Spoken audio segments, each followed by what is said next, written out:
years into her first term, Mayor Lori Lightfoot is still facing a huge problem familiar to her predecessors: how to deliver long-promised change to the city's most neglected neighborhoods. That is the question, and WGN political reporter Taman Bradley is here with tonight's cover story. Taman?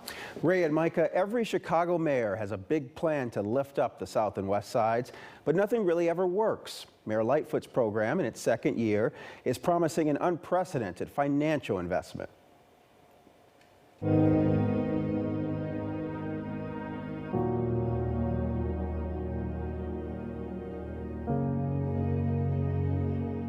Chicago is the capital of America's great heartland, a world-class city with few rivals. But there is an awful truth here that is as cold as the winters. Chicago is a tale of two cities.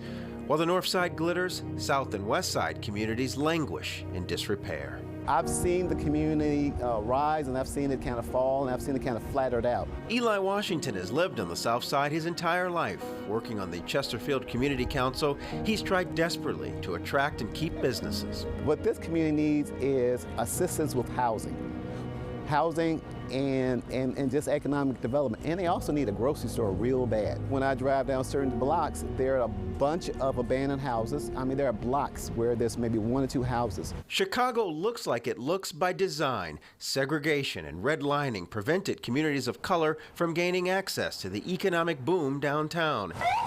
In the forgotten neighborhoods, poverty and violence flourish. Dick Simpson is a former alderman, professor, and Chicago historian. We have created a segregated city, not only in race, but also an income disparity. Chicago's vibrant, bustling downtown was built by Mayor Richard J. Daley. I thank the people of Chicago for their vote of confidence. His vision, a strong core, a strong downtown. During his 23-year reign, the expressways, O'Hare, and UIC were built. While the city erected magnificent architectural marvels, blacks were confined to ghettos. Daley seemed to at least acknowledge the disinvestment, launching a program in the 1970s funded by federal dollars to help residents open businesses in struggling neighborhoods. It barely helped. But for millions from the American South, Chicago was still the promised land. Pastor Jacqueline Reed migrated here from Mississippi. I came to Chicago when I was 9 years old with my grandmother, and we were on segregated cars on the train. All the black folks had a shoebox of fried chicken and pound cake. So for you, Chicago represented opportunity. Yes, it represented opportunity, fun, freedom. You know, you could have dreams. Decades later, when you look at Reed's Austin community, it's hard to dream. Such of what I see now is so much degradation, so much disrespect, so much lack of dignity. That coalition will reach out with its massive tentacles to every part of the city. In the 1980s, under Mayor Harold Washington, investment started flowing to the South and West Sides. It was a great time for black businesses. Enter Richard M. Daley. Sourced from companies right here on the south side of the city of Chicago. Well, the so-called enterprise zones that were developed in the 90s never really had much effect. 1, 2, 3. Under Rahm Emanuel, scores of businesses relocated to Chicago. He wanted to make the city a manufacturing, distribution, and tech hub. His plan for neighborhoods involved taxing downtown projects to support disadvantaged areas. But frustration grew when Emanuel prioritized TIF-subsidized mega projects in the Loop and North Side. People cannot and should not live in neighborhoods that resemble a war zone. In 2019, Lori Lightfoot was elected mayor, promising to revitalize historic neighborhoods. She calls her plan Invest Southwest, $750 million in public funding over 3 years to 10 targeted communities. Maurice Cox is Chicago's Commissioner of Planning and Development. We chose the front door of those communities. I felt really strongly that if we could stabilize those areas, reinvest in them, then you'll start to see a ripple effect from that initial investment. The city is using requests for developer proposals, or RFPs. So far, 10 RFPs have been issued in Humboldt Park, South Shore, Bronzeville, New City, North Lawndale, South Chicago, Austin, Auburn Gresham, and Inglewood. Some of the developers have proposed business incubators. They've proposed locally owned coffee shops. They've proposed cultural institutions. Residents are skeptical. They've heard the promises before. Westside activist Mark Carter isn't buying it. They tell you community, but what they mean by community is after we build it, after it looks good, we want you to say thank you. We want you to be glad that we came here and did it.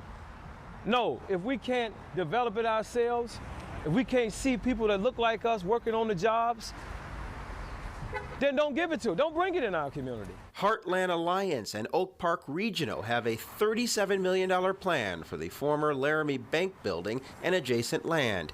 But the community is wondering why this project was chosen over others. Pastor Reed wanted a cultural arts center. We did everything we're supposed to do. This is not new. I've seen this all my life.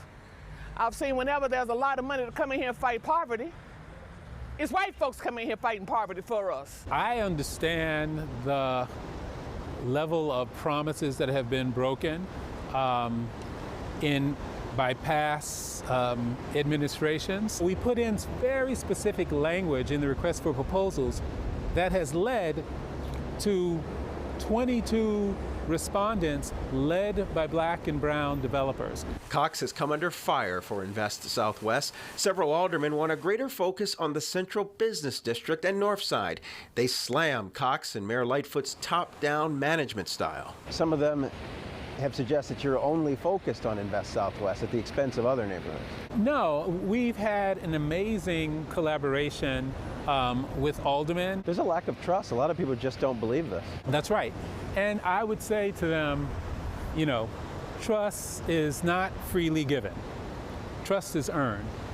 And judge us by the results. Amara Enya is a policy expert and former mayoral candidate. She wants the city to rethink the investment strategy. It matters not just the development, but who's doing the development. They need smaller developers to be empowered with resources and support to do development projects in those communities, and the community has to be at the forefront of articulating what their vision is. Whether folks on the ground agree or not, it's now full speed ahead, with yet another plan to lift up the South and West Sides.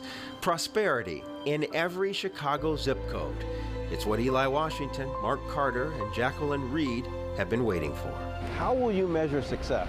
We will know if it's working if we start to see those amenities that you need in your everyday, that you no longer have to get in your car and go out of your community to go to a restaurant, to go to a bakery, or to go to a coffee shop. We'll know it when we start to see more and diverse housing offerings being provided in these communities. Invest Southwest is a critique of Chicago planning history. Invest Southwest will face a big test when it comes time for City Council to approve the hundreds of millions of dollars of investment. Commissioner Cox told us he hopes there's a vote this summer so that projects can break ground later this year. Micah and Ray. Well, we hope projects do break ground because, as you've shown throughout the administrations, it's pretty much the same. It's so needed. Everybody knows it, and it's about time. All right, Tamon, thank you. Thank you.